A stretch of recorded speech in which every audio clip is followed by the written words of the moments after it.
Hello, friends. How are you doing today? I want to follow up on this book report challenge that I announced back in February and then doubled up on in March. And again, the whole idea of this program is sure some kids are going to read a book, write a report, and potentially win some money. That's cool and neat and all. But what I've been hopefully very clear on is I hope this activity sparks conversations between you and your child. I think our education system, my experience with it doesn't do a very good job of really talking about financial investments, money, daily life kinds of things. And that's saying something, right? I have an econ degree as an undergrad and an MBA, and still, lots of these concepts weren't really, gone into in detail, and maybe didn't even really get them until I was in my master's program, which is just a great shame. So what I did is I sat back and I said, okay, if I'm my 15-year-old self, what, and I read the book, what would I hope I ask my parents about or somebody in my network? So I thought I would give you just 10 concepts that I hope come up. There's a lot more, obviously. There's so much in the book that I think your kids can read and go, okay, I think I get it, but I'm not sure. Mom, dad, help me understand. What does he mean by this? So I think there's so many things in there that will come out that's going to be awesome. That I hope this list of 10 is just the starting point. But before we get started, I've been reminded by all the social media folks that I need to ask for subscriptions. So do me a favor, hit subscribe. Also do me a favor and share this video with all your friends and family. Put it out on your network. Tell your network that your child is taking on this challenge. And it's really sparking a discussion you've never had, right? We never really talked money in my household other than, hey, we didn't have any. So let's change that, and hopefully this book is just a start. Do me a favor, hit the like button. I'm told like buttons help the algorithm and help more people see it, so do me a favor. And then most importantly, leave a comment. What I'd like in this comments are really twofold. Always the subscriber questions, right? That's a part of this channel. Ask your questions anytime. But for this video, why don't you leave a word or concept or two that you think I should have included? Because again, I took a shot at 10. I tried to think of my 15-year-old self, but what word or concept would you have liked to see added? And maybe we'll do this video again with just subscriber thoughts on the top 10. So do me a favor, leave your comments there. So let's get started. I really struggle with this. Is this concepts or vocabulary or words? So I just stuck with concepts. So the first is alone, right?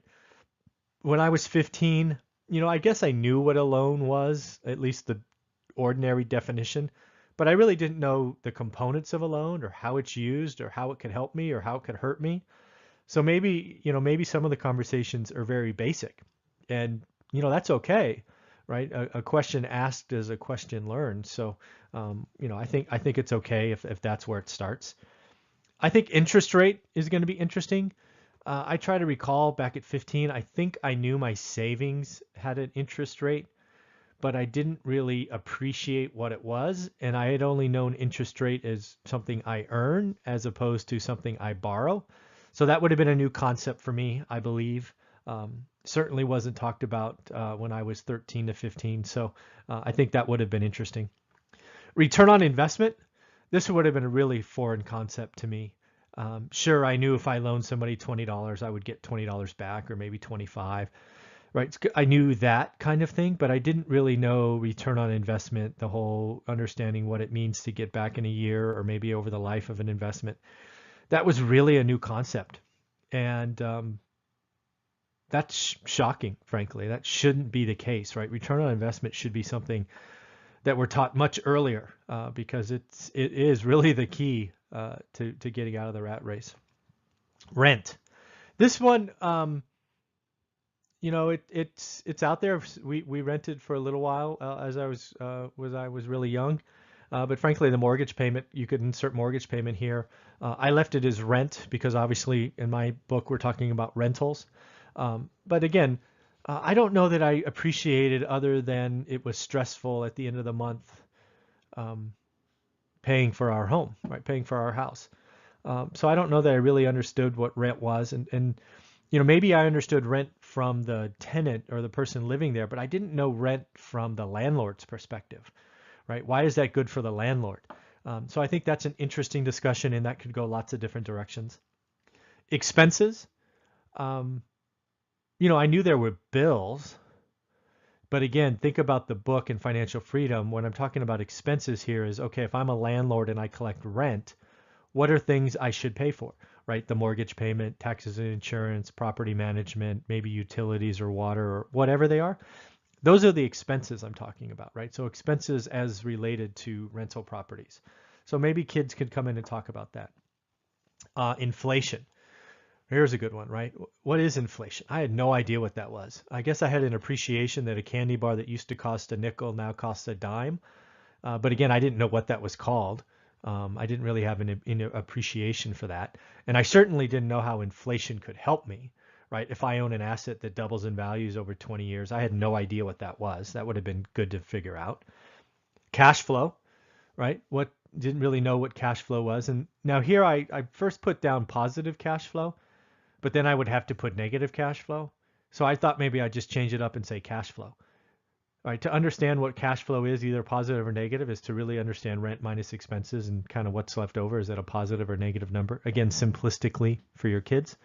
But I think that's an important part, right? Because cash flow is how you get out, at least positive cash flow is how you get out of the rat race. So maybe there'll be some conversations or topics discussed there. Appreciation, right? So yes, there's inflation, right? Inflation, cost of goods, rent, inflation. But maybe when you step back and look at appreciation, right? Maybe they'll ask you, what's the difference, right? My house appreciated X percent, while inflation is at Y percent. There's all these discussions that you may have with your child around appreciation. Financial freedom, what really does that mean? I think that would be a great concept. Frankly, if that one is the only topic that comes out of this, I'd feel great about it. Either this one or the next one, right? So I think asking questions around financial freedom, the whole story, if you don't need a job for 40 years and all of that would be really cool. And then the last one I put in there is just rat race, right? I didn't know what else to call it, right? The whole needing a job for 40 years and hoping and praying that things work out, right? The ability to make some investments and retire early, have that financial freedom and get out of the rat race if you so choose, right? The ability to have choices is really the key to the rat race. So hopefully they ask questions about what that is and they start to get inquisitive and really learn and see that there are options. So in the end, the One Rent at a Time book here, again, The Journey of Financial Independence Through Real Estate, available on Amazon in paperback and Kindle. This is the book that's used for the book report challenge. Right now I do not have a book report as of today, although I'm expecting some by the end of the month. If you still have time to read it, I'm told it's a 2.5, 3 hour read. Maybe for a kid it's 4 or 5 hours. But hopefully it sparks conversation. Even if they never write the report, I hope they ask you questions. It's very simple read. It hopefully paints a vision of what's possible. If you have questions, there's my email. If you want to have your kids send me the book report, my email is given throughout the book, but you have it there just in case. Again, subscribe, like, leave comments. Again, on this video, leave some comments. What concepts would you add to your top 10 list? I'd love to hear. Have a great day.